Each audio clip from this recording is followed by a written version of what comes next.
कह दें कि राजपूत समाज का इतिहास चोरी हो रहा है, मतलब वो किस प्रकार चोरी हो रहा है, मुझे ये समझ नहीं आता कि इतिहास कोई कैसे चुरा सकता है किसी को। दुर्भाग्य से चुराया जा रहा है। इसमें मैं दोष किसी एक जाति को नहीं दूंगा।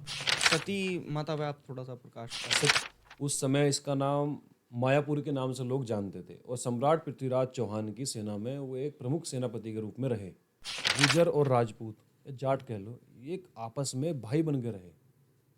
ऐसा नहीं, मैं तो कभी नहीं सुना कि पूर्व काल में इनका आपस में युद्ध हुआ होगा। बिल्कुल, सुना कभी आपने? कोई है ही नहीं युद्ध। पढ़ा भी नहीं। अच्छा, मैं एक और चीज को, इस चीज का वो मानता हूँ, मेरे बहुत गुजर दोस्त हैं, आपके भी होंगे। बिल्कुल। कोई खटास नहीं, कुछ नहीं, बहुत अच्छे से रहते हैं हम सब लोग आपस में।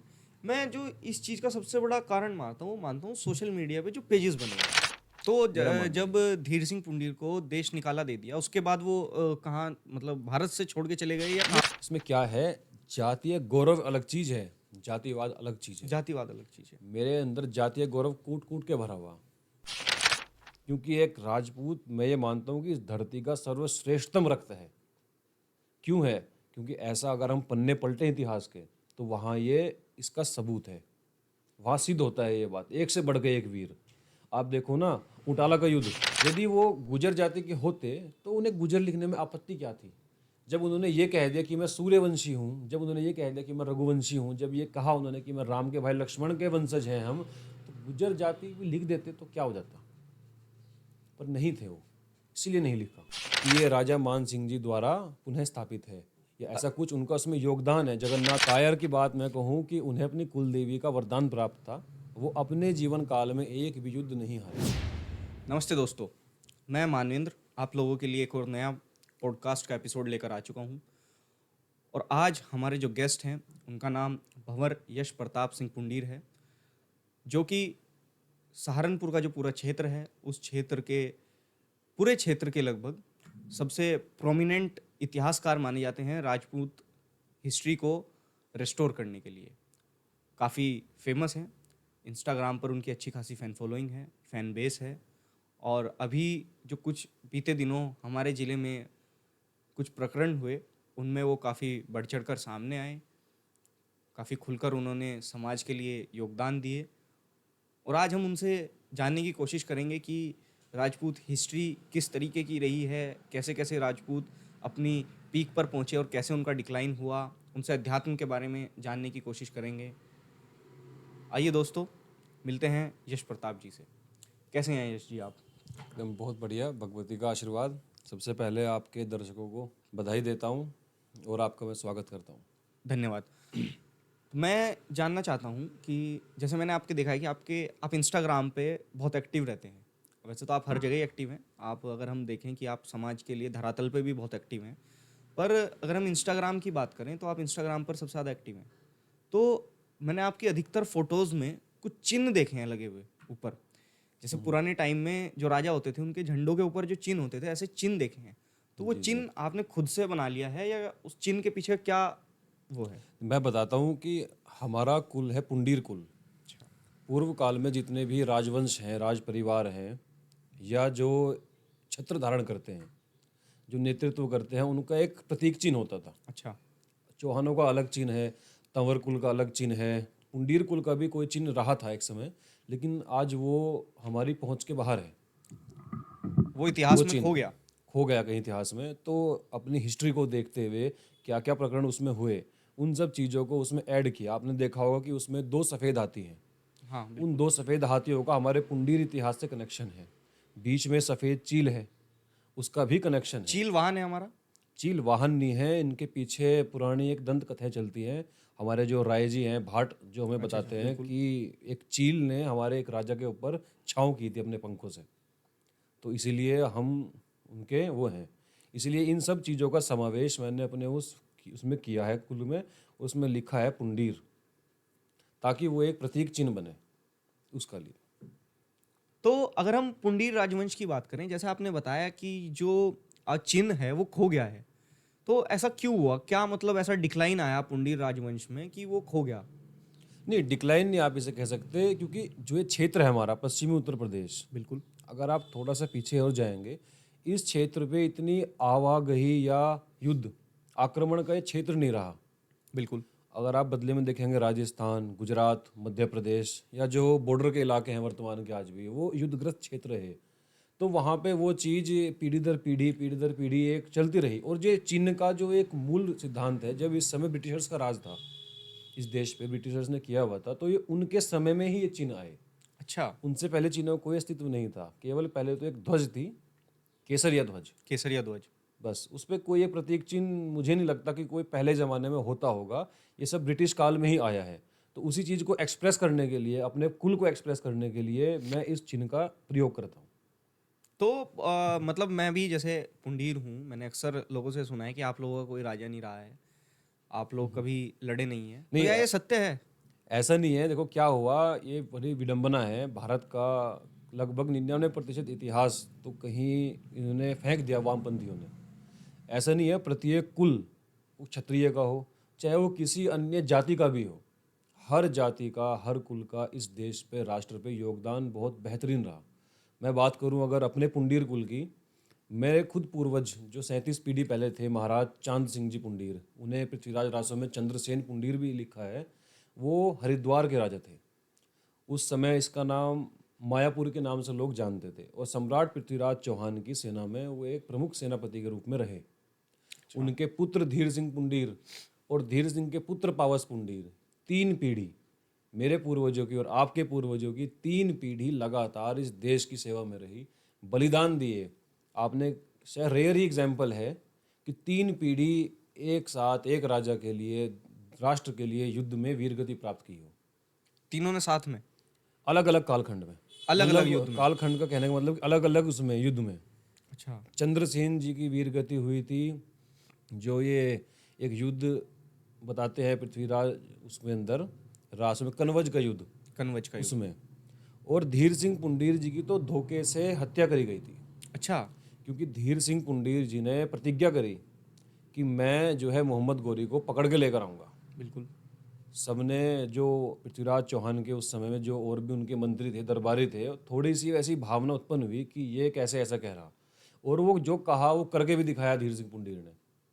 इस बात से कुछ लोगों ने फिर सम्राट के कान भरे, या कुछ भी ऐसी बात हुई होगी जो हमारा इतिहास हमें बताता है, तो उन्हें देश निकाला दिया था एक समय में अच्छा, पृथ्वीराज चौहान जिसमें ने। उनके बेटे अफगानिस्तान में उस समय थे। जी, उनके बेटे पावस पुंडीर उस समय लाहौर का क्षेत्र लाहौर और ये सॉरी, सिंध का क्षेत्र, यहाँ पे वो उनकी वो रहती थी गश्त। गश्त रहती थी। क्योंकि पृथ्वीराज रासो के हिसाब से भी देखें, हमारे भाट ग्रंथ भी देखें, तो लगभग 2000 पुंडीर उस समय सेना में थे, जो अंतिम तराइन के युद्ध में वीर गति प्राप्त हुए थे। तराइन के युद्ध 2000 में? पुंडीर। अंतिम जो युद्ध पृथ्वीराज चौहान का साथ मोहम्मद गोरी से लड़ा हुआ, उसमें 2000 पुंडीर वीर गति को प्राप्त हुए थे। और मुझे गौरव है इस बात का कि हमारे ही पूर्वज पावस पुंडीर ने उस समय का जो गद्दार था हहुली राय हमीर, उसका सिर काट के भाले की नोक पे ला के सम्राट पृथ्वीराज चौहान के कदमों में ला के रख दिया था। तोहफा। ऐसा ऐसा ये कुल, यही नहीं, प्रत्येक कुल ऐसा, हर कुल में एक से ऊपर एक बढ़ के शूरवीर हुए। इनकी कोई गिनती या कल्पना नहीं की जा सकती। तो जब धीर सिंह पुंडीर को देश निकाला दे दिया, उसके बाद वो कहाँ, मतलब भारत से छोड़ के चले गए या कहाँ पे नहीं, रहे? भारत नहीं। उस समय जो वे उनका शासन था पृथ्वीराज चौहान का, दिल्ली अजमेर, उनकी जो सीमा होगी उससे वो बाहर उससे किया। बाहर निकाल। और पृथ्वीराज रासो तो इस बारे में बताती है कुछ और घटना, अच्छा। कि वो कहीं और गए थे। लेकिन जो साक्ष्य हैं, क्योंकि धीर सिंह पुंडीर जी के स्थान सहारनपुर के जखवाला गांव में स्थित है। देवबंद में गांव पड़ता है जखवाला। उनकी अस्थियां, स्थान का मतलब उनकी अस्थियां जी, उस उनका जगह पर स्थान रखी गई मतलब हैं। जो एक उनका प्रतीक चिन्ह है कि हाँ, वह भी ऐसे कि वहां पे उनका गिरा था धड़। धड़ गिरा था। अब सवाल है सिर कहाँ था। जब उन्हें देश निकाला दिया तो ये वर्तमान का एक क्षेत्र है शामली में, जलालाबाद। जलालाबाद है। उस समय इसका नाम था मेनारगढ़, पर मेरी जानकारी के अनुसार मेनारगढ़ नाम था इसका प्राचीन समय में। तब ये यहाँ कर हुई, क्योंकि ये सारा क्षेत्र उस समय पुंडीरों के वर्चस्व का क्षेत्र था, पुंडीरों का क्षेत्र था। वो अपने फिर जो भाई बंद हैं उनके पास वो आए रहे। तो उस समय मोहम्मद गोरी ने इन्हें मारने की प्लानिंग की। क्योंकि वो प्रतिशोध लेना था। क्योंकि धीर सिंह पुंडीर वास्तव में उन्हें पकड़ के लेकर आए थे, जो प्रतिज्ञा उन्होंने की थी उसे पकड़ के लेकर आए वो। बिल्कुल। तब उसने, मोहम्मद गोरी ने कुछ वो जो हैं लोग भेजे अपने सैनिक, घोड़े के व्यापारियों के वेश में। और यहाँ पे जलालाबाद में घोड़ों का मेला भी लगा करता था। अब भी लगता है। कुछ समय पहले शायद बंद हुआ है या कम हुआ, पर लगता था, फेमस मेला पहले से। तो उस मेले के बहाने मोहम्मद गोरी के जो सैनिक थे वो आए, वो धीर सिंह जी से मिले और धोखे से धीर सिंह जी की माथा काट दिया उन्होंने, धोखे से। और जो उस समय के आसपास के उनके सैनिक थे, धड़ से सर अलग हो गया। अलग हो गया। लेकिन रासो ये बताती है और हमारा जो साक्ष्य है, क्योंकि किताब में लिखा हुआ एक अलग चीज़ है, पर स्थान होना भी एक साक्ष्य है, जो पीढ़ी दर पीढ़ी हर दिवाली होली पे त्योहार पे पूजता है चकवाला गांव में। अच्छा, तो ये बताते हैं कि वहाँ पे उनका सिर कटा और सिर कटने के बाद लगभग 200 दुश्मनों को उन्होंने मारा। सिर कटने के बाद धड़ सिर लड़ता कटने के रहा। बाद धड़ लड़ता था। ये तो खैर, क्योंकि ये ये तो डीएनए, हमने देखा है, गोरा बादल के समावेश में भी देखा है कि वहां पे भी यही हुआ है। ये कोई साधारण नहीं है घटना घटना नहीं है, सही बात है, इसमें साधारण हमारी घटना नहीं कुल देवी, हमारी इष्ट देवी, हमारा इष्ट बल, गुरु का बल, वो सब हमारे साथ चलता था राजपूत के।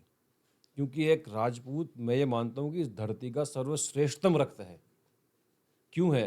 क्योंकि ऐसा अगर हम पन्ने पलटे इतिहास के तो वहाँ ये इसका सबूत है, वहाँ सिद्ध होता है ये बात। एक से बढ़ के एक वीर।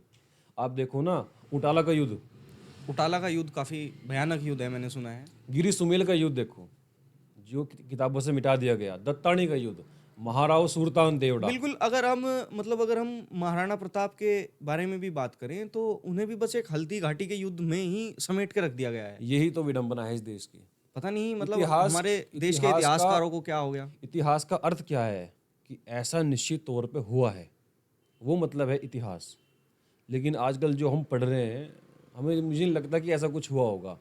मैं ये कह रहा था कि महाराणा प्रताप केवल अकेले नहीं थे, उनके समस्त सहयोगी उनके साथ थे। ग्वालियर नरेश साथ थे, सिरोही के नरेश महाराव सुल्तान देवड़ा उस समय के इतने पराक्रमी राजा रहे कि दत्तानी के युद्ध में, दत्तानी एक जगह है सिरोही के अंदर, उस युद्ध में मुगलों की सेना को काट दिया गया था। बिल्कुल काट किस दिया राजा ने हमला किया था? कौन मुगल शासक था उस टाइम पे जिसने हमला किया था? अकबर। अकबर ने हमला किया। अकबर ने अपने सेनापतियों को भेज के सिरोही के ऊपर पूरा अधिकार जमाने के लिए हमला करवाया।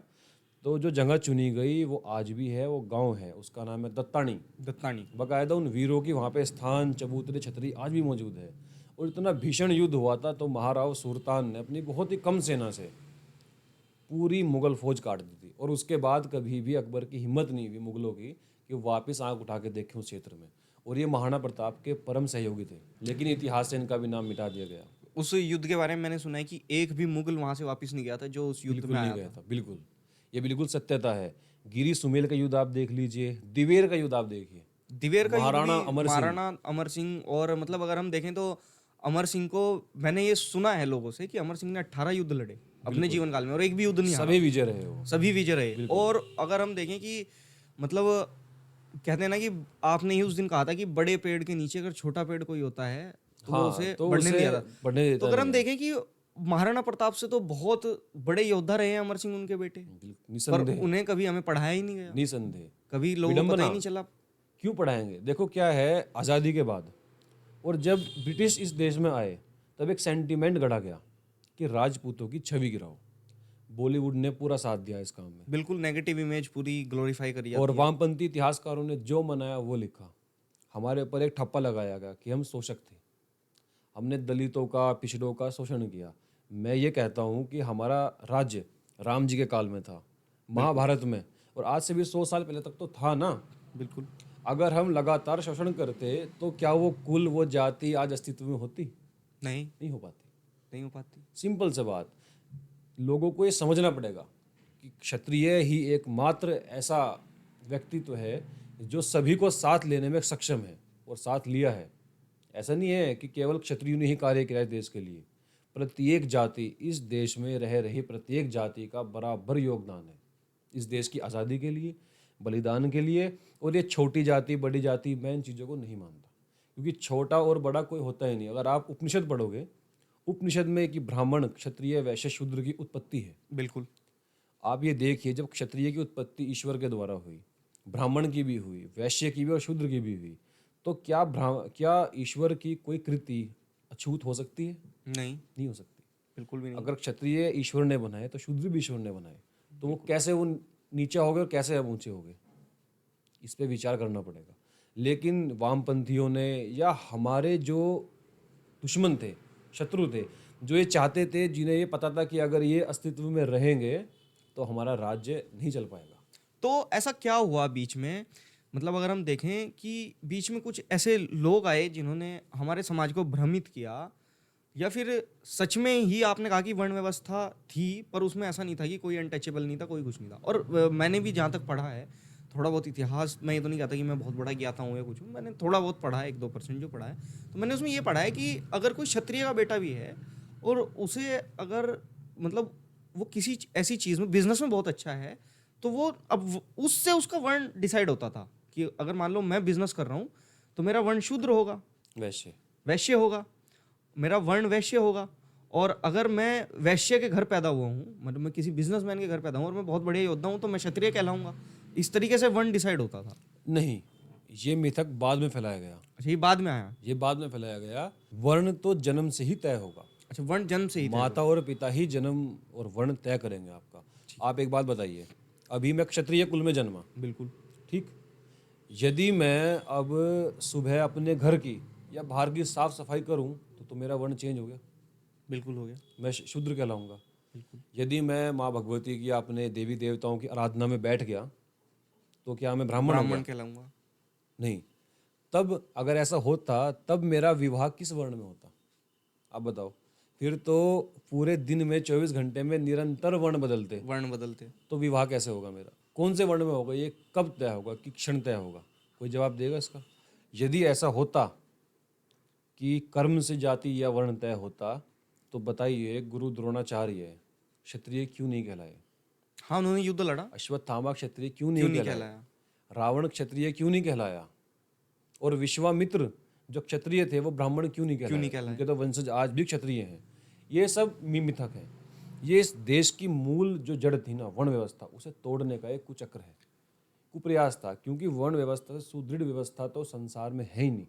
ये ईश्वरीय व्यवस्था है, ये प्रकृति की व्यवस्था है। और आप विश्वास करिए, ये व्यवस्था पुनः स्थापित होकर रहेगी। कब होगी मैं नहीं जानता, क्योंकि अस्तित्व इसी का है, क्योंकि सत्य यही है और ईश्वर ने कहा है कि सत्य ही स्थापित होगा। तो जैसे आपने वर्ण व्यवस्था के बारे में बहुत क्लियर शब्दों में हमें बताया और बहुत अच्छे से आपने बताया, तो अगर मैं देखूं कि वर्ण व्यवस्था, जैसे हम आज के समय में देखें, आज के समय में तो एक ही जाति, तो मान लीजिए जैसे हम ही पुंडीर हैं, तो हम ही इतने गोत्र में बटे हुए हैं, इतने उस चीज़ों में बटे हुए हैं, ऐसा क्यों है? ये क्या कारण है? नहीं, गोत्र में बटे हुए नहीं है। ये हमारे गोत्र नहीं, हमारे ऋषियों के गोत्र हैं। ऋषियों के नाम हैं बेसिकली, जहाँ से हमें ऋषि शिक्षा गोत्र प्राप्त है। हुई, ज्ञान शिक्षा प्राप्त या हुई, जो हमारे यज्ञ पूजा पाठ कार्मिक कांड जो करेंगे, ज्ञान जैसे जहाँ से प्राप्त हम हुआ। पुंडीर हैं, पुलिस्त हमारे ऋषि गोत्र है, तो बिल्कुल। पुलिस्त गोत्र का ब्राह्मण हमारे सब कर्म करेगा। इसका आप दूसरे शब्दों में समझें कि हमारी जिम्मेदारी थी पुलिस्त वर्ण के ब्राह्मण को, पुलिस्त कुल के ब्राह्मण का संरक्षण की, संरक्षण। उसकी आजीविका, उसका सारा कुछ। बिल्कुल बिल्कुल। आप इसे ऐसे भी समझ सकते हैं। क्षत्रिय का परम धर्म है ब्राह्मण की सेवा करना। बिल्कुल, सभी की सेवा करना, सभी की सेवा करना तो एक सभी पर की। ब्राह्मण की सेवा करना बिल्कुल परम धर्म बिल्कुल है। बिल्कुल। अच्छा, इसके बाद हम, आपने मुझे एक चीज़ बताई थी कि जो चांद सिंह जी थे, उनका हरिद्वार के राजा थे वो। जी, मायापुर उसका मायापुर, नाम था उस समय। मायापुर के राजा थे। अच्छा, मैंने देखा है कि हरिद्वार, जैसे हर की पौड़ी है, हिंदुओं का सबसे बड़ा तीर्थ स्थल माना जाता है, तो उसका निर्माण किसने करवाया, हर की पौड़ी का और ये सब जो है? इतिहास में कई चीजें दर्ज हैं, कई राजाओं के नाम हैं, उसमें राजा मान सिंह आमेर का भी नाम है। अच्छा, राजा मानसिंह जी की तो आमेर, छतरी, छतरी भी आज उस हाँ, स्थान पर ये मौजूद है। बताते हैं कि वहाँ पे एक छतरी भी वो राजा मान सिंह जी की छतरी है। क्या हुआ ना, मान सिंह जी का भी इतिहास इस तरह तरोड़ा मरोड़ा गया कि उन्हें एक देशद्रोही साबित करने के लिए एक पूरी वामपंथ की लोबी लगी। अच्छा, मान सिंह जी जयपुर वाले? जयपुर, जयपुर आमेर वाले ना? तत्कालीन नाम आमेर। आमिर। जी। ठीक है, वही हुआ जो क्या? अकबर की जी सेनापति जी रहे। जी, ठीक है, अकबर में के जो सेनापति रहे, कारण था तत्कालीन परिस्थितियां क्या है राजनीतिक, बिल्कुल। वो हम लोग केवल पढ़ सकते हैं, पर वो व्यक्ति जिया है जिया उसने। है उस चीज को। जिस समय इस्लाम देश पे काबिज था, जिस समय यहाँ पे जिहाद का माहौल था, उस समय वो व्यक्ति एकमात्र ऐसा शासक निकल के आया राजपूत, जो कूटनीति से ऐसा चला कि आज जो हिंदू धर्म जो बचा है वो उसकी देन है। जितने मंदिर आज प्राचीन आपको खड़े दिख रहे हैं, ये राजा मान सिंह आमेर की देन है। जगन्नाथपुरी का मंदिर आप देखिए, वहाँ पे तो बकायदा लिखा भी हुआ है। अच्छा, बिल्कुल, क्या आप लिखा हुआ है? जाएंगे कि ये राजा मान सिंह जी द्वारा पुनः स्थापित है, या ऐसा कुछ उनका उसमें योगदान है। जगन्नाथपुरी का और जो उड़ीसा में मंदिर है, अगर हम देखें मान सिंह जी को, तो मतलब अधिकतर लोग, विलेन 90% बताया। लोग कायर बताते हैं, गद्दार बताते हैं। कायर की बात मैं कहूँ कि उन्हें अपनी कुल देवी का वरदान प्राप्त था, वो अपने जीवन काल में एक भी युद्ध नहीं हारे। अफगानिस्तान में जाकर के उन्होंने ऐसा आतंक मचाया कि उनके नाम का ऐसा दबदबा था कि जो हमने कहानी सुनी बचपन में कि बेटा सो जा वो आ जाएगा, ये वास्तव में था कि मान सिंह के नाम का इतना खौफ था। ऐसा कूटनीतिक शासक मुगलों की सहायता ली और आताताइयों पर ही उसने आक्रमण किया। अफगानिस्तान में कौन था, ईरान में कौन था, उस समय के क्षेत्र में किसका शासन था? मुगलों इन्हीं का शासन था ना। मुगल यानी कि कुछ संबंधी होंगे अफगानी, तो इन्हीं की सेना लेके अफगानियों को हराया और उस जगह पे अपने भाई को बिठाया, हिंदू को बिठाया। ये है, इस देश में पहले अस्त्र शस्त्र, हम बाहुबल पे विश्वास करते थे, हम आमने सामने का युद्ध करते थे, बिल्कुल। हम तीर तलवार भालों से लड़ते थे। मुगल इस देश में तोप लेकर आए, बंदूक लेकर आए, और राजपूतों के पास वो चीज़ें नहीं आ पाई। आप ये देखो, हमने कई युद्ध तो तोपों के सामने तीर तलवार से सामना करा। हाँ ये मतलब मुख्य कारण ये रहा है राजपूतों की पराजय का, ये कारण है, क्योंकि उस समय की टाइम स्थिति के अनुसार अपडेट नहीं हो हम पाए। अपडेट नहीं हो पाए। इसे हम अपनी कमी कह सकते हैं, हालांकि कमी नहीं है, पर मान ली जाए कमी अगर है तो ये कारण था। वरना राणा सांगा ने तो खानवा के मैदान में मुगलों को वापस रास्ता दिखा दिया था मंगोलिया का। इतना भीषण युद्ध हुआ था। अगर अंत में बाबर तोप का इस्तेमाल ना करता तो आज भारत का इतिहास कुछ और होता। ये पावर थी। और मैं बात अगर मान सिंह जी की करूं तो आज हिंदू धर्म जो बचाया हुआ है, आज जो हम देख रहे हैं, वो कहीं ना कहीं मान सिंह जी का उसमें बहुत बहुत योगदान है।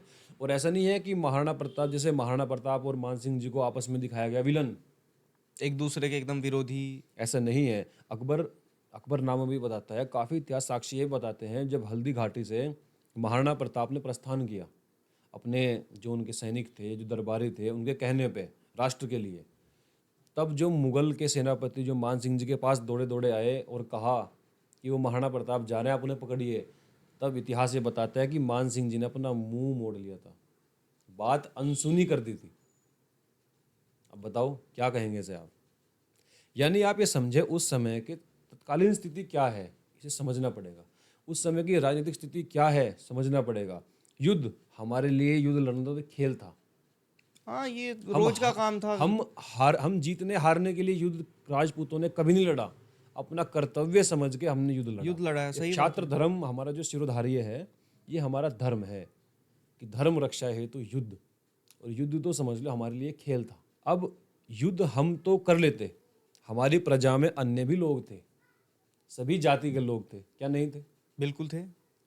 उसमें शूद्र भी होंगे, ब्राह्मण भी होंगे, वैश्य भी होंगे, बनिए अन्य जो फंड बाद करते थे, में जातियां मतलब बनी वो भी थे। हर चीज की ही जरूरत थी, फंडिंग की भी जरूरत होती बिल्कुल थी। जरूरत वो थी, क्यों नहीं बिजनेसमैन थी? फंड करेगा आपको। आप ये और देखिए, भामाशाह जी ने मेवाड़ का फंड जो राणा सांगा, राणा कुंभा के समय से उनके पूर्वजों के पास रखा था, जब आपत्ति काल आया तो वो ला के पेश कर दिया। साथ में जो अपना पैसा था वो भी ऊपर से दिया। योगदान है। जो बिल्कुल है। तो ऐसा तो कोई कह सकता ही नहीं कि इस देश में केवल हमारा योगदान है, सभी का योगदान है। और महाराणा प्रताप और मान सिंह जी की जब जब बात आएगी तो मैं यही कहूँगा कि दोनों अपनी अपनी स्थिति से लड़ रहे थे। एक लड़ रहा था बाहुबल से और एक लड़ रहा था बुद्धिबल से।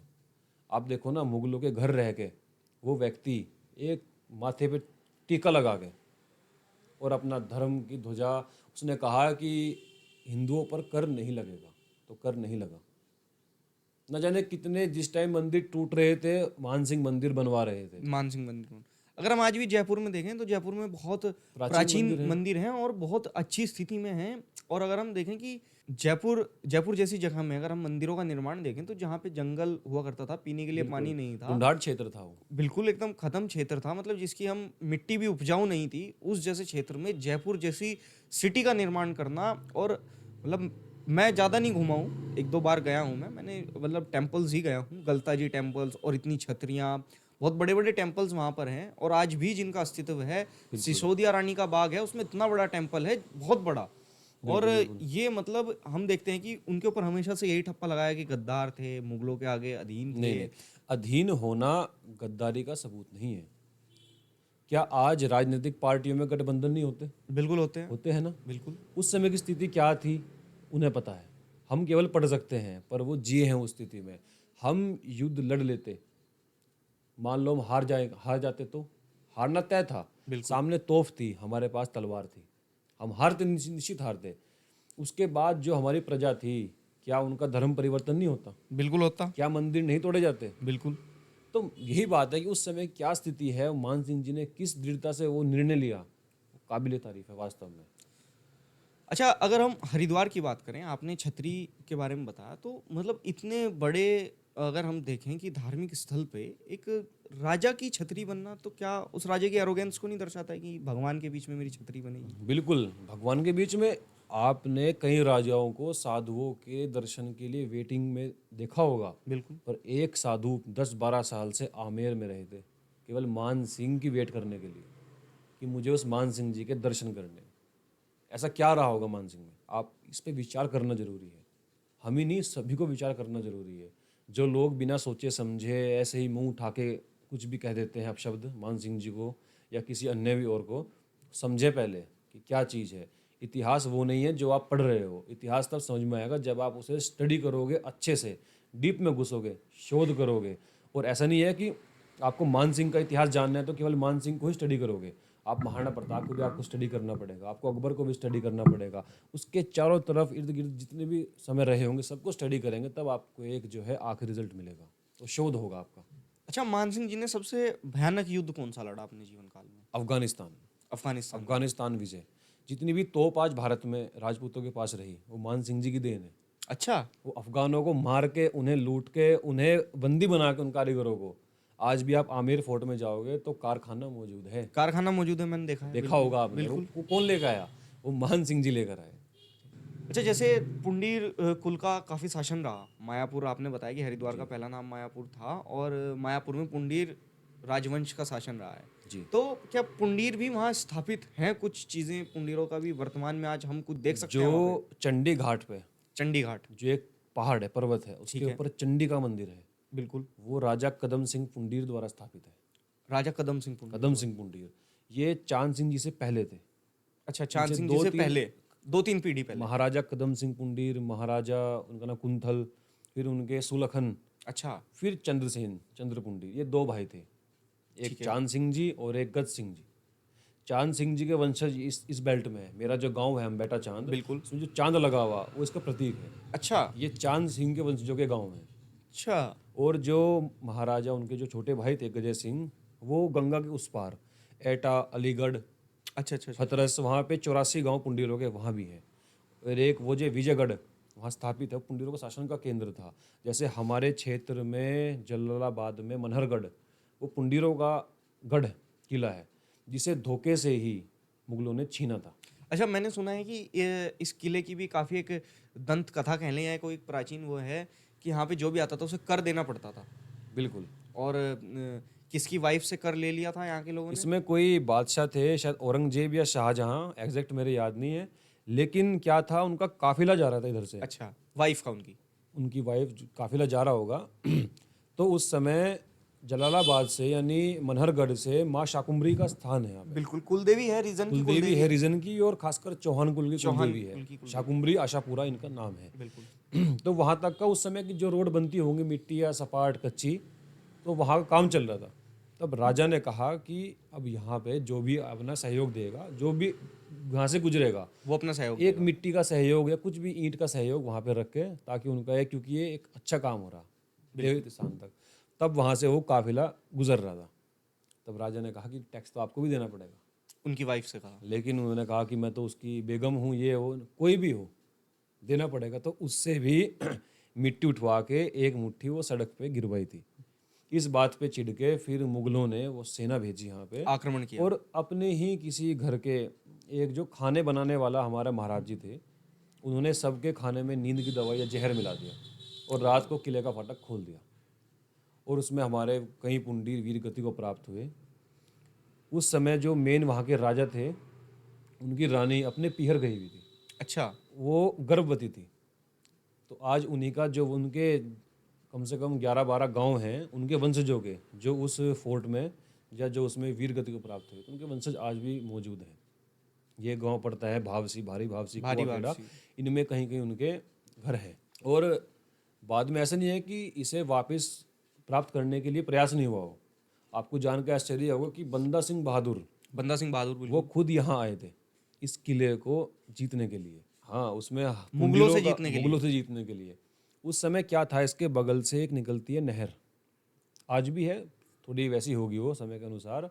उस समय बाढ़ का समय आ गया था, बारिश का समय, तो वो पानी इतना हो गया कि किसी भी तरीके से किले में प्रवेश हो सकता ही नहीं था। तो तो इस वो वजह से बंदा सिंह बहादुर को बंदा लौटना सिंह बहादुर फिर वापस लौटना पड़ा, क्योंकि फिर उन्हें पंजाब सरहिंद में जो अटैक हो रहे थे मुगलों के निरंतर, उन्हें पूरा डिफेंड करना था। पर बंदा सिंह बहादुर का यहाँ आने का पूरा पूरा वो तो है। बंदा सिंह बहादुर का भी राजपूत क्लैन से लिंक रहा है कुछ? हाँ, राजपूत हैं, अच्छा, लक्ष्मण देव नाम है उनका असली, असली नाम लक्ष्मण देव है। मिन्हास राजपूत हैं। मिन्हास राजपूत। बंदा सिंह बहादुर वो बाद में हुए जब वो सिख बने। और मैक्सिमम सिख जितने भी बड़े आप देखेंगे वो मैक्सिमम क्षत्रिय ही हैं। हाँ, मैंने एक क्षत्रिय जैसे कि मान लो कि दो भाई हैं, एक सिख हो गया उनमें। हाँ वो जैसे सिख उसका इनको शस्त्र सिखाने वाले वीर इनके जो नाम हैं, बाबा जबर सिंह, वो कौन थे? राठौड़ राजपूत थे। अच्छा, बंदा सिंह बहादुर मिन्हास राजपूत थे। तो ऐसी एक लंबी लिस्ट है। मैंने सुना भी था एक जगह कि मतलब कोई सरदार जी ही थे, वो इतिहासकार थे सरदारों के, तो वो बता रहे थे कि हमारे यहाँ ऐसा होता था आज से पहले कि घर में हम सब लोग राजपूत क्लैन से हैं और घर का जो बड़ा बेटा होता था उसको सिख बनाया जाता था, केश बढ़ाए जाते थे, पगड़ी पहनाई जाती थी और उसको रक्षा के लिए भेजा जाता था देखो कि उनका तुम्हें इस ग्राम की रक्षा करनी है, इस गांव उनका की। और पहनावा, बिल्कुल उनकी रीति, उनका जो मेल जोल है वो क्षत्रियों से मिलता हुआ है। बिल्कुल बिल्कुल आप ये कहिए कि उन्होंने क्षत्रियों से सीख लेके सिख धर्म की स्थापना हुई।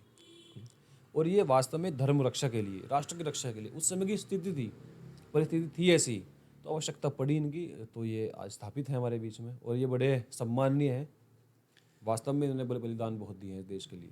और आपने मतलब अगर हम बात करें, आपने बताया था मुझे थोड़ी देर पहले, धीर सिंह पुंडीर को देश निकाला दे दिया था पृथ्वीराज चौहान जी ने, तो वो आके फिर यहाँ पे रहने लगे। जी।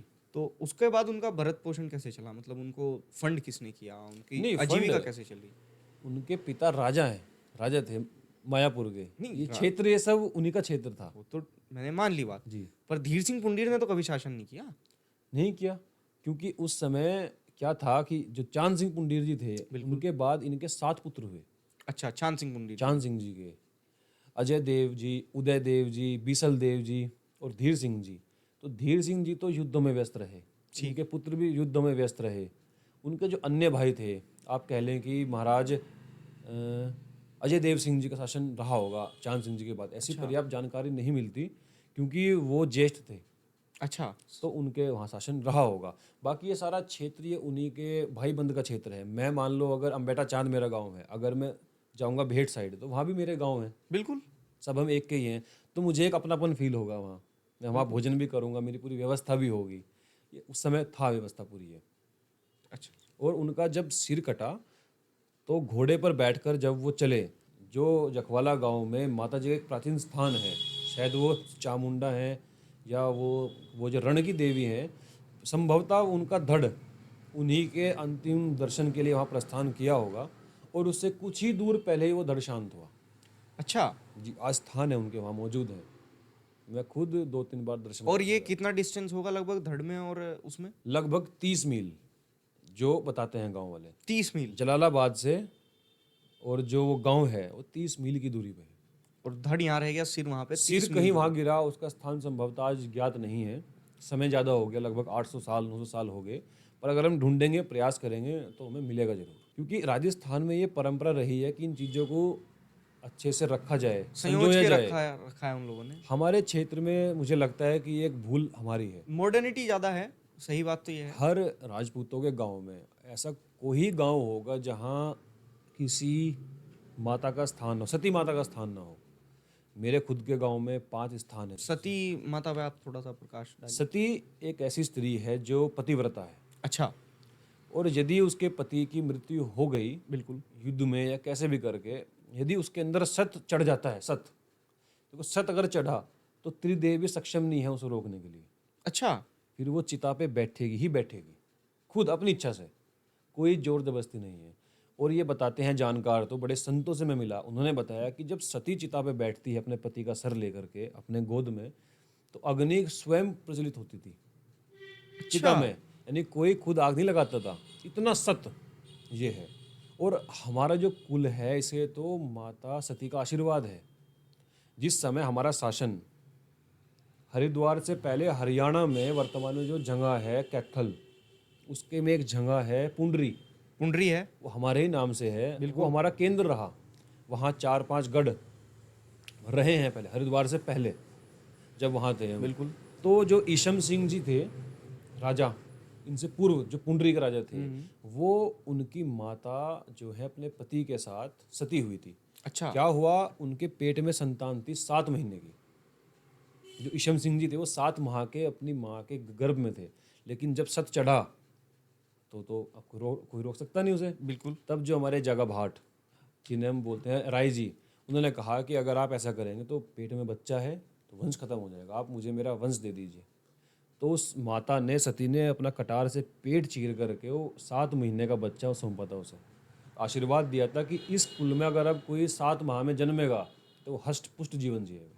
अच्छा। ऐसे मेरे घर परिवार में भी कई उदाहरण हैं, मेरे गांव में उदाहरण है। मैंने सैकड़ों ऐसे उदाहरण देखे जो 7 मास से, उन्हें कहते हैं 7 मास से पुंडीर, अच्छा। जो 7 मास में जन्मे हैं। और होली पे, दिवाली पे, शादी विवाह में ये सतमासा की जो कहानी है, कथा है, ये पहले घर घर में गाई जाती थी। अच्छा। आज प्रचलन बंद होता मुझे अब दिख रहा है, हाँ, हो लेकिन सकता है दोबारा कि खो स्टार्ट गई होगा। इतिहास में वो चीज़ें। लेकिन ये चीज़ें होती थी।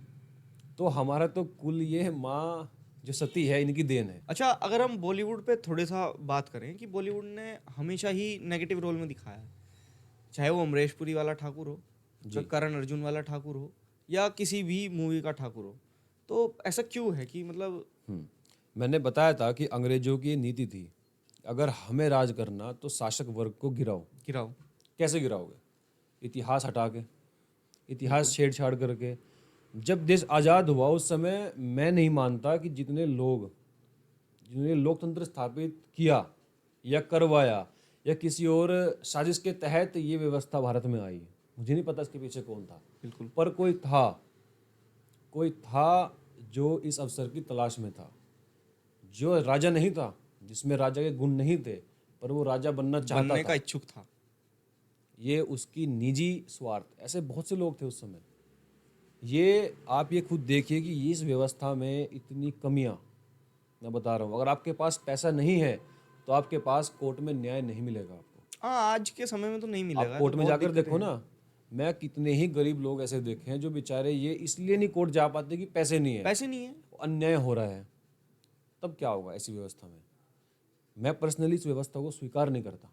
रह रहे इस व्यवस्था में एक बात अलग है, मजबूरी लेकिन है। दिल से स्वीकार नहीं है। क्यों? क्योंकि मुझे मेरे छात्र धर्म ने क्या बताया कि गायें गायें माँ है हमारी, केवल क्षत्रिय की नहीं, पूरे राष्ट्र की, मैं कहूँ पूरी ब्रह्मांड की माँ है। सब मानते हैं।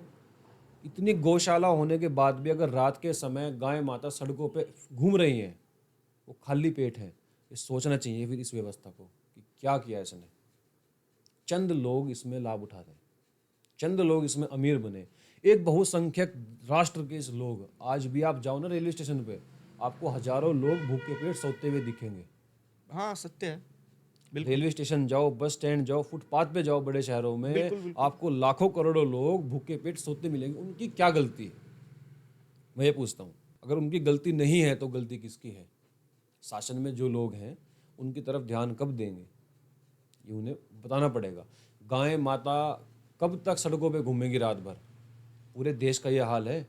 आप हरियाणा में हिसार के हाईवे पे जाइए, आपको दिखेगी। अब राजस्थान में जाइए, आपको दिखेंगी सड़कों पे गायें, और हजारों एक्सीडेंट होते हैं हाईवे पे। बिल्कुल। कोई गाड़ी से अगर ओवर स्पीड गाड़ी होगी तो कंट्रोल से बाहर ही होगी, नहीं रुक पाएगी समय के। व्यक्ति का नुकसान, मृत्यु होगी, मृत्यु और होगी। गायें। गाय का नुकसान, गाय भी और आप मृत्यु हो ही देखिए जाती है, ना, अधिकतर मृत्यु हो इस जाती है। देश में गायें आज भी कट रही हैं।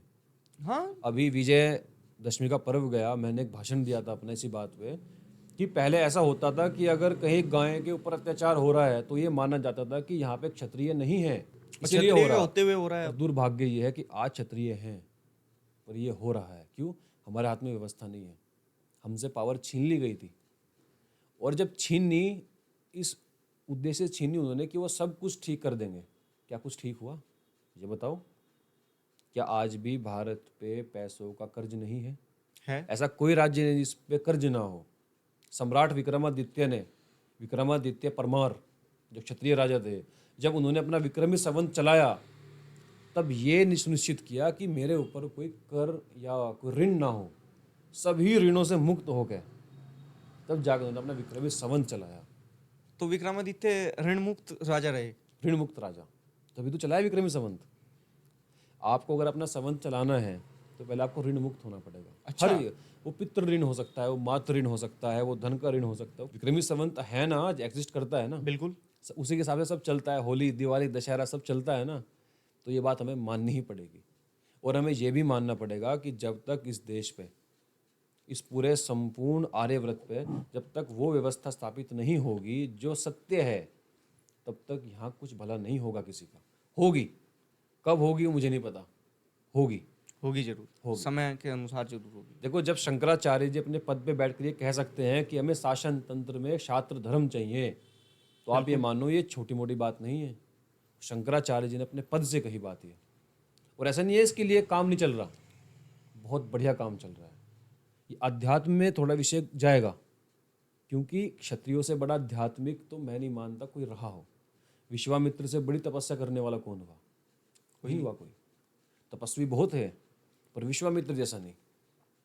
बिल्कुल। महाराजा जनक हर दिन अपने दरबार में शास्त्रार्थ कराते थे, हर दिन चर्चा होती थी, और जो जीतता था उसे हजारों गायें, ये ग्राम दान दिया करते थे। ये व्यवस्था थी हमारी। उस व्यवस्था में हर जाति खुश थी, हर वर्ण खुश था।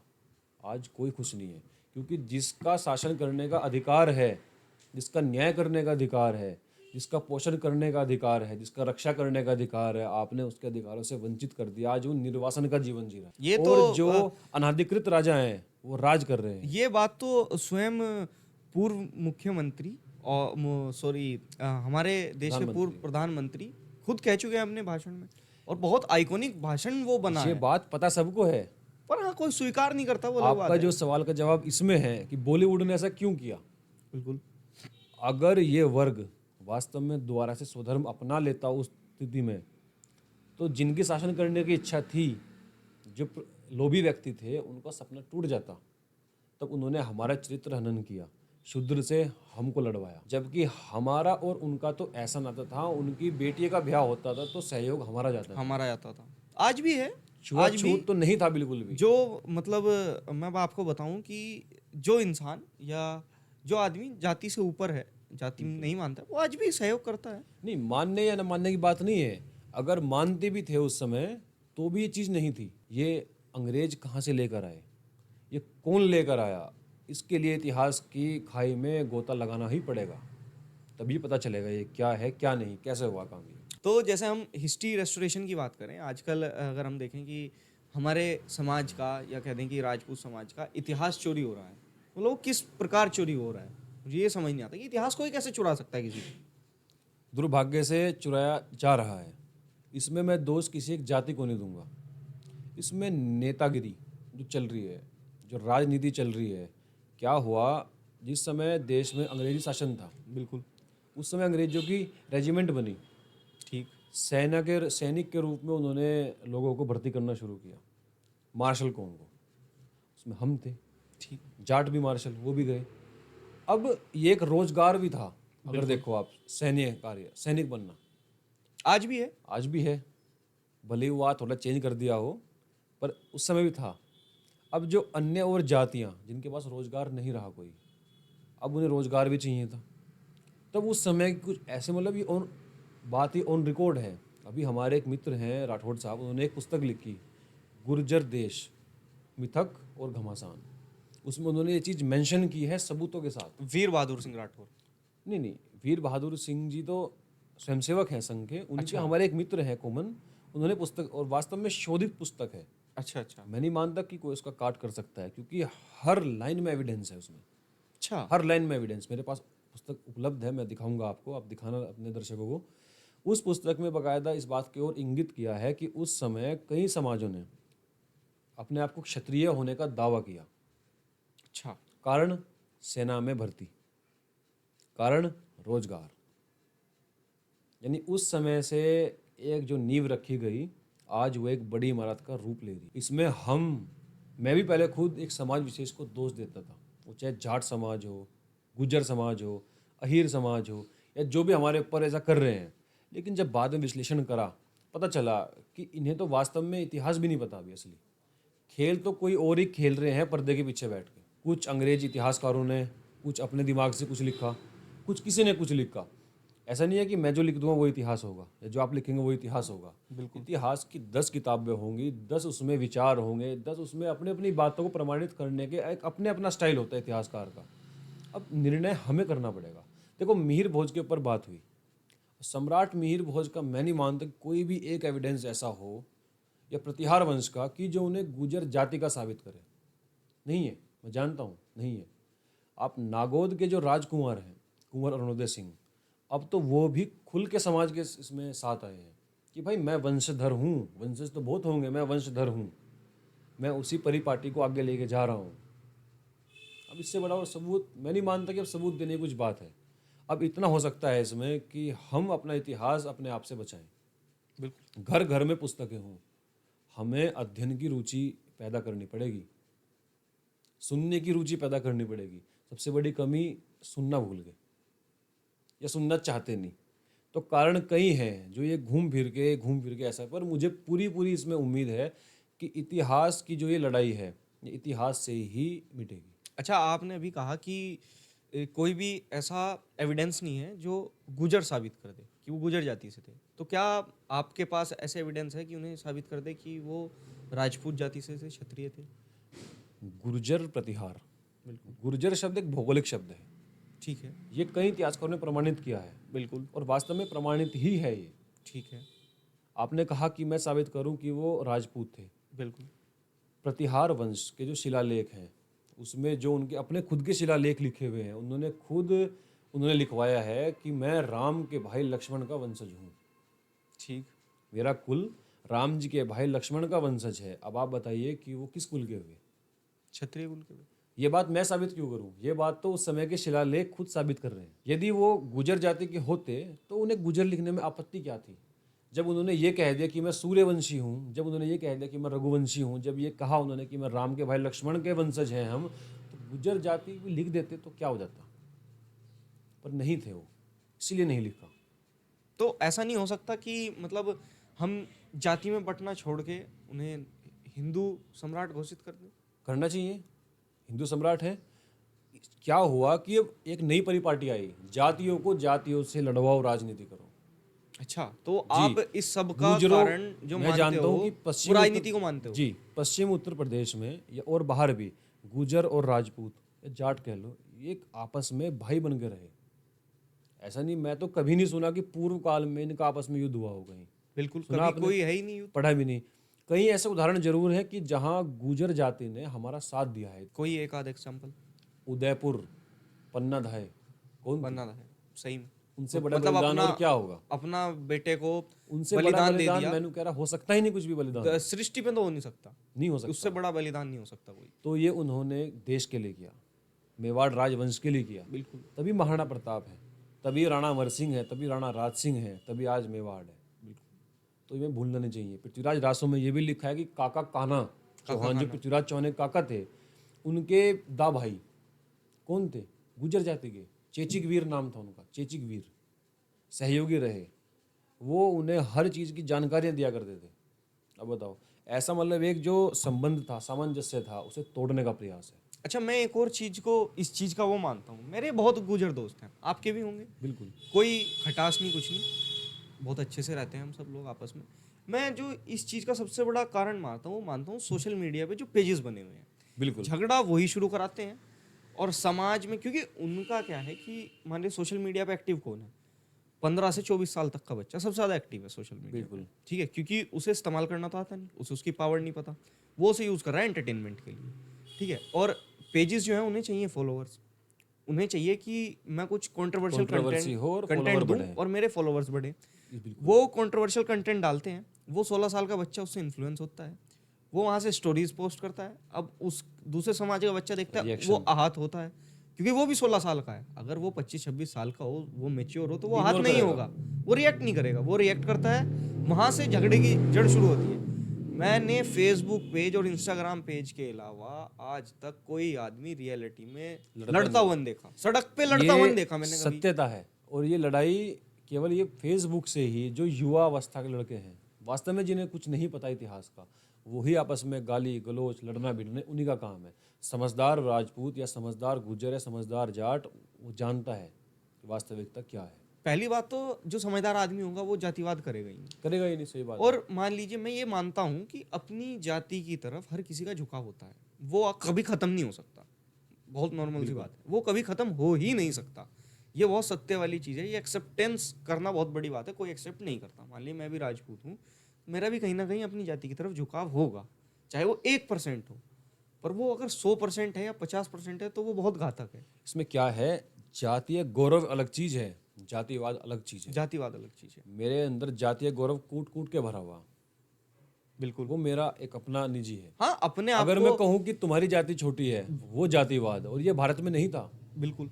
ये अभी कुछ चंद साल पहले ही शायद भारत में आया, और ये बहुत ही खतरनाक साबित होगा। अपने आप को सुप्रीम दिखाने के लिए किसी दूसरे को डिग्रेड कभी नहीं करना करना कभी चाहिए। हमारी ये संस्कृति नहीं भी रही नहीं है। है हमारी ये। हमारी संस्कृति रही नहीं और कभी। ऐसा नहीं है कि वीर केवल हम ही हुए, हर जाति में वीर हुए। बिल्कुल। गिरी सुमेल के युद्ध की मैंने बात की थी, उसमें गुजरों ने भी सहयोग किया, बताइए। वो भी लड़े उसमें। और महाराजा और हाल ही सूरजमल, की बात बताऊं, हाल ही की, ज़्यादा दूर न जाए, जयपुर से पहले एक जगह पड़ती है बांदी कुई, वहाँ पे एक रेलवे स्टेशन है, उस पे राणा सांगा जी की चबूतरा बना हुआ। अच्छा। मैं खुद वो चबूतरा भी कुछ समय पहले देख कर आया। वहाँ पे राणा सांगा ने अंतिम श्वास लिए। क्या था कि रेलवे ने कहा कि वो चबूतरा थोड़ा सा तोड़ना पड़ेगा, लाइन बिछानी थी रेलवे लाइन। अब विश्वास करिए कि राजपूत उस आंदोलन, बहुत बड़ा आंदोलन हुआ, लोग रेलवे ट्रैक पे बैठे, राजपूत पूरे आगे थे, और गुजरों ने उस समय साथ दिया था राजपूतों का, कंधे से कंधा मिला के साथ दिया था उस आंदोलन में। उसी का ये नतीजा है कि आज वो चबूतरा वहीं का वहीं है, रेलवे ट्रैक को घूमना पड़ा। आज भी है। रेलवे स्टेशन का नाम संभवतः बसवा, बसवा। बांदी कुई से पहला स्टेशन, इधर से बिल्कुल स्टेशन के पास ही सामने स्टेशन है, और इस तरफ वो स्थान है राणा सांगा के। अब आप देखिए, अब हम ये कैसे मान लें कि ये दो दुश्मन जाति हैं? असंभव है। नहीं, ये तो मैं मान ही नहीं सकता कि दो दुश्मन जाति हैं। ये तो कोई, मतलब मैं मानूं, ये तो कोई वर्ड ही एग्जिस्ट नहीं करता। दो क्या, किसी भी जाति के लिए जाति कभी किसी एक दूसरे के जैसा आज माहौल बनाया जा रहा, आप व्यक्तिगत रूप से एक दूसरे से मतभेद हो सकते हैं, आप एक दूसरे रंजिश रख सकते हैं, जातीय पर जातीय मतभेद नहीं हो सकता कभी भी। बिल्कुल होना भी नहीं चाहिए। कुछ लोगों ने आके आपके बीच में मतभेद पैदा कर दिया राजनीति की वजह से, आप लोग बलि चढ़ रहे हो राजनीति की, और ये बहुत मूर्खता वाली बात है। बिल्कुल बिल्कुल सत्य आप बात है। दो, एक मतलब अगर हम सहारनपुर जिले की बात करें, आप दो सबसे सभ्य समाज, इस जिले के सबसे इकोनॉमिकली स्ट्रॉन्ग दो समाज अगर हम देखें, और आप आज क्या काम कर रहे हो, दोनों समाज आपस में लड़ रहे हो, तो इससे नुकसान किसी दूसरे का नहीं है, आपका नुकसान है खुद का। आप पैसे से भी कमजोर हो रहे हैं, बुद्धि से भी कमजोर हो रहे हैं, बल से भी कमजोर हो रहे हैं।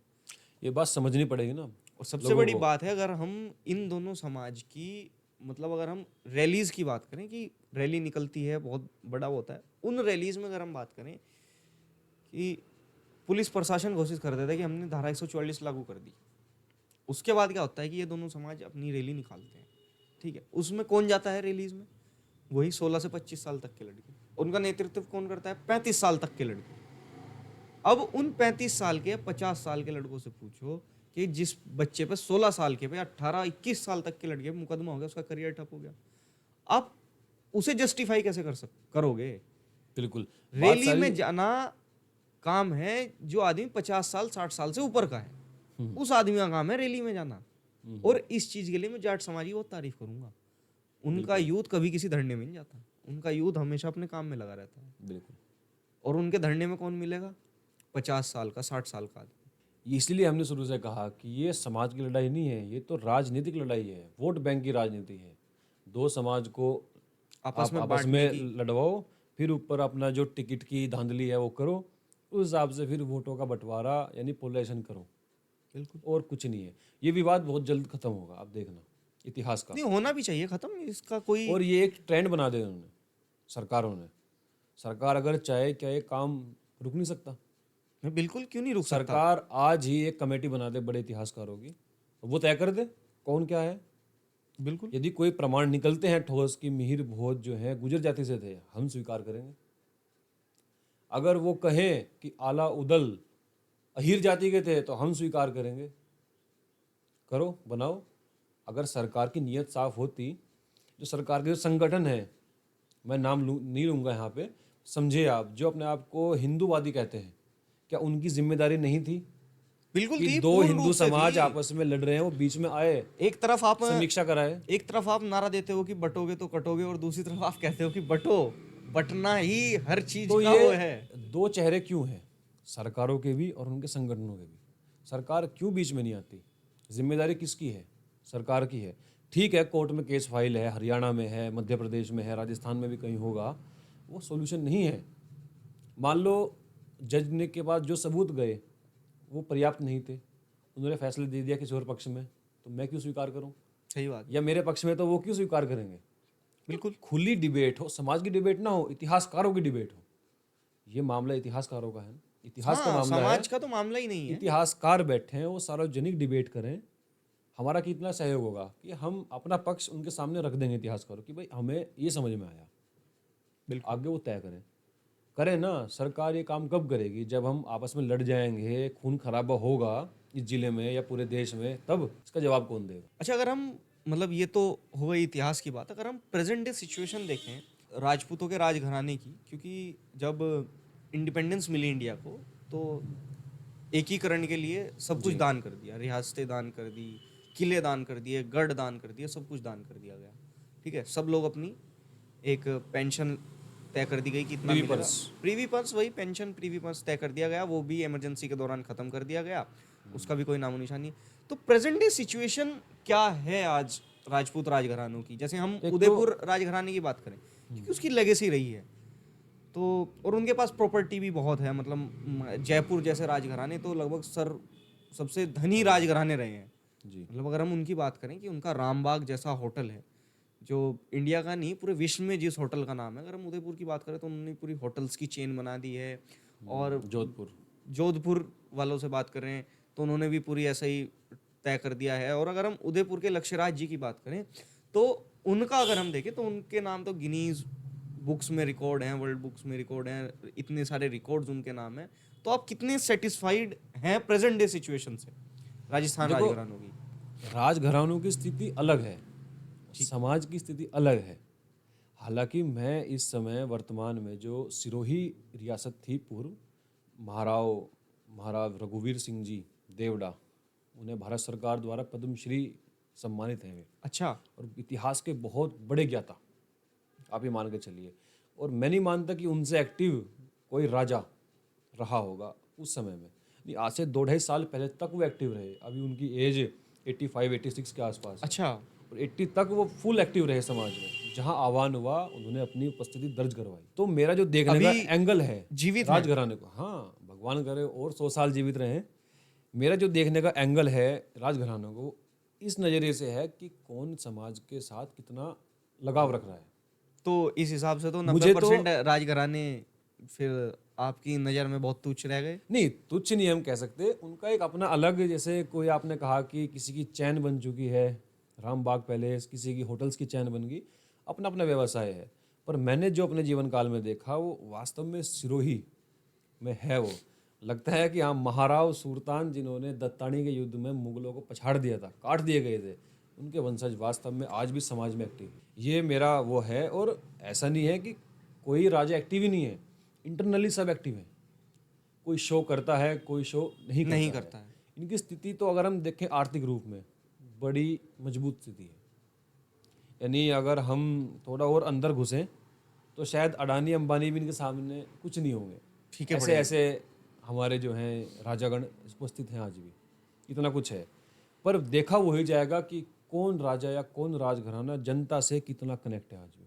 केवल राजपूत से नहीं, सभी से, कि राजा सभी का है, भले उनका शासन ना हो, पर राज तिलक हुआ है, राज तिलक। विधि विधान से हुआ है ना। ये कहीं ना कहीं लोगों में वो भावना है अपनेपन की, वो राजा वाली भावना है कि हाँ वो राजा है हमारे। ये तय उससे होगा कि कौन कितना मिलता जुलता है, कौन कितना किसके सहयोग दे रहा है। राजा सभी का है, क्योंकि राजा सबका है, किसी जाति का राजा नहीं होता, बिल्कुल। राजा सबका है। कुल मिला के देखा जाए तो आर्थिक रूप में तो अच्छी स्थिति है। समाज के अंदर जाए तो कुछ ही राजा ऐसे, घराने ऐसे मिलेंगे आपको जो एक्टिव है इस चीज़ में।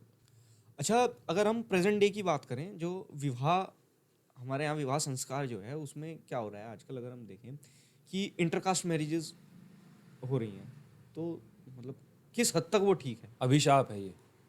ऐसा जा- क्यों? कुल के लिए भी और देश के लिए भी। ऐसा क्यों? आप पीछे जाइए, महाभारत का युद्ध हो रहा, बिल्कुल।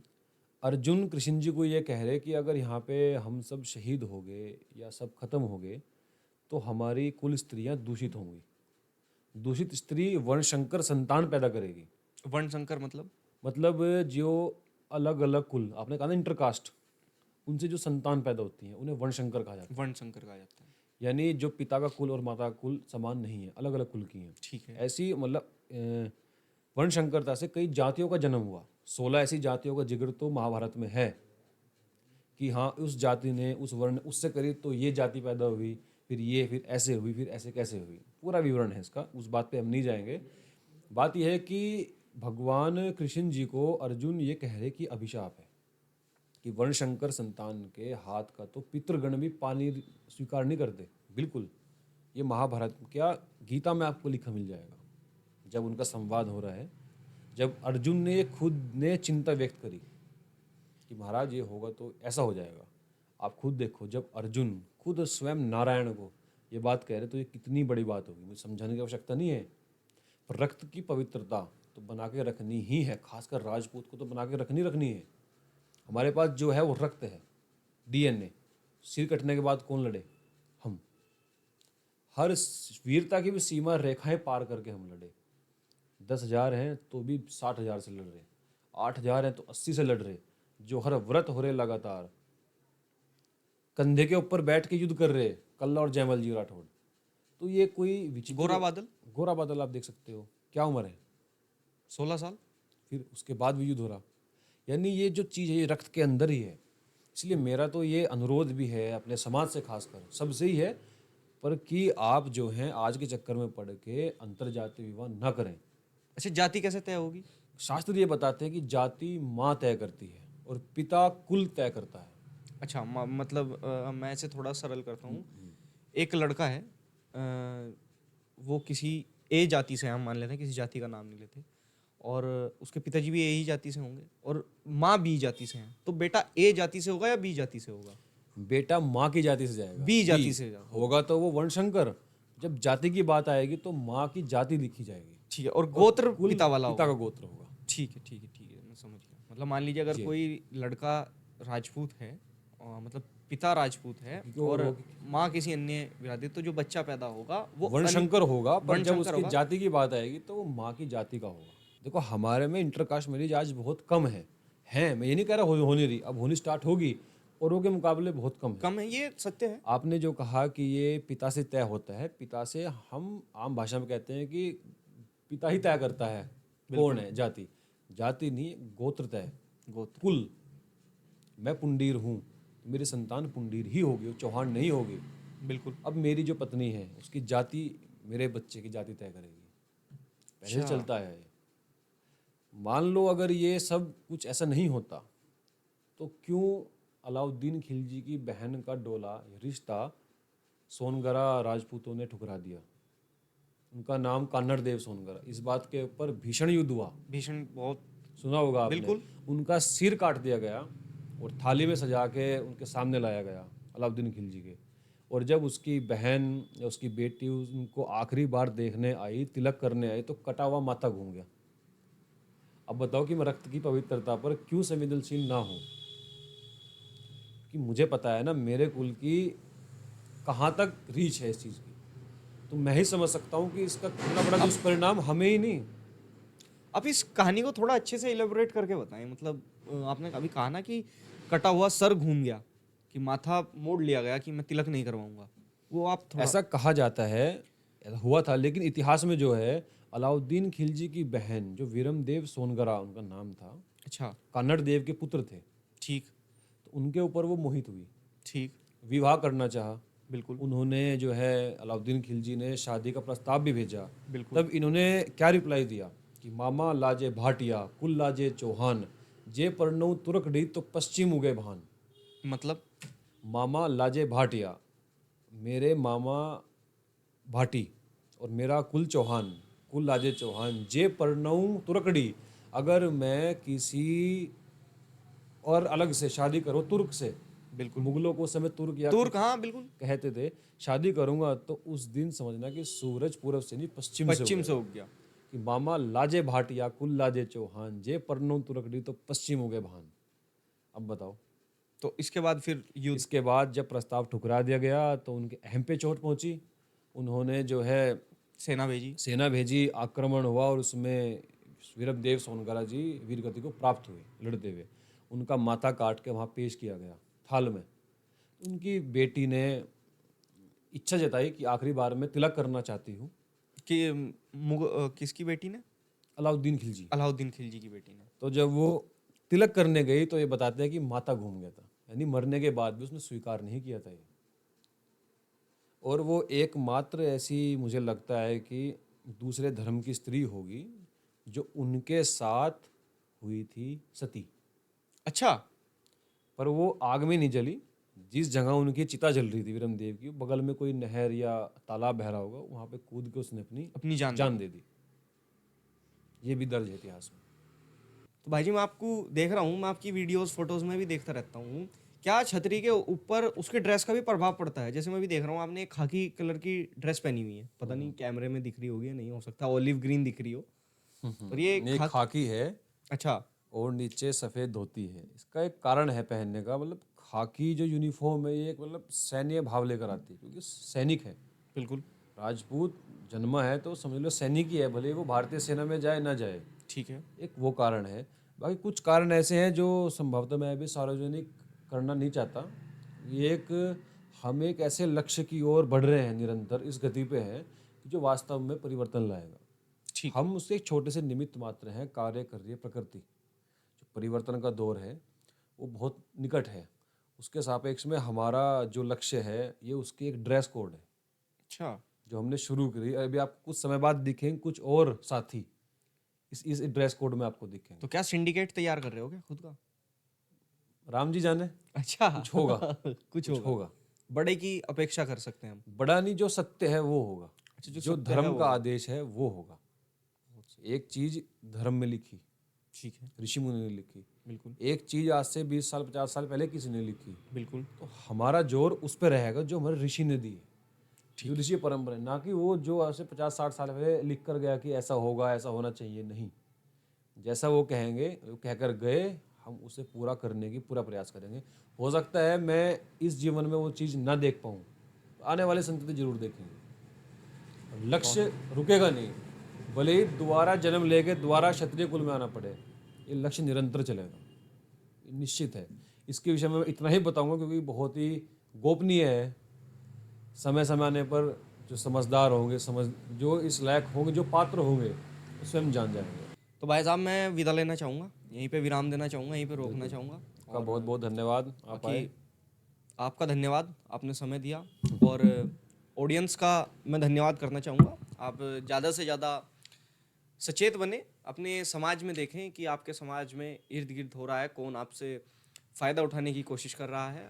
थोड़ा समझदार बने, अपनी इकोनॉमिकल इंडिपेंडेंस की ओर ध्यान दें, अपनी पढ़ाई की ओर ध्यान दें, जातिवाद में ना पड़ें, जुड़े रहें। धन्यवाद दोस्तों।